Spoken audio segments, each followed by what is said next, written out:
तो अल्लाह के नाम पे भीख मांगता, उसी ने ऐसा करा। आवाज नहीं लगाई थी किसी को? कपड़े जा रहा था मुंह में।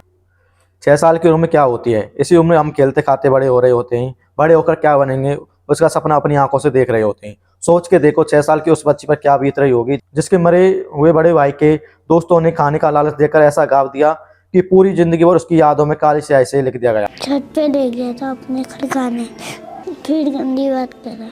ने बहुत भागा हॉस्पिटल लेके ने, मेरी लड़की तड़प रही थी दर्द के मारे। 18 तारीख को दिल्ली के एक भजनपुरा इलाके में 10 से 14 साल के मुस्लिम लड़कों ने एक 6 साल की बच्ची का बुरी तरह से रेप किया। उन तीनों लड़कों ने उसे खाने का लालच देकर एक खाली मकान में ले गए और उसके हाथ पैर बांध दिए, मुंह में कपड़ा ठूसते जिससे आवाज बाहर ना आ सके। फिर उसके साथ एक एक करके हैवानियत करी और उसको बुरी तरह से पीटा। जब बच्ची बेसुध हालत में घर पहुंची तो उसकी मां ने उससे पूछा तो डर के कारण उसने बोला कि मैं गिर गई थी। जब और जोर डालकर उसकी मां ने पूछा तो जब जाकर उस बच्ची ने बताया। बच्ची के परिवार ने तुरंत ही जरफरा बाजार के पुलिस स्टेशन में जाकर रिपोर्ट लगाई।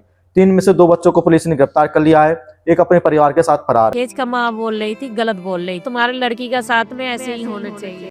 इतना सब कुछ हो जाने के बाद हैरान करने वाली बात तो यह है कि जिन मुस्लिम लड़कों ने रेप किया उनमें से एक की मां बोलती है कि तेरी बेटी के साथ सही हुआ और ऐसा ही होना चाहिए था। यह मानसिकता उसकी मां की है। जब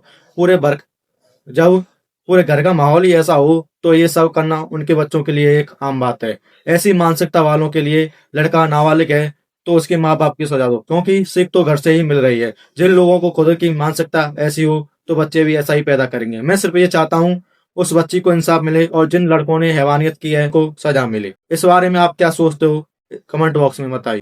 जब पुलिस वाले कुछ नहीं कर रहे हैं तो अगर हमारे हाथ लग गया तो हम खुद मार देंगे उसको।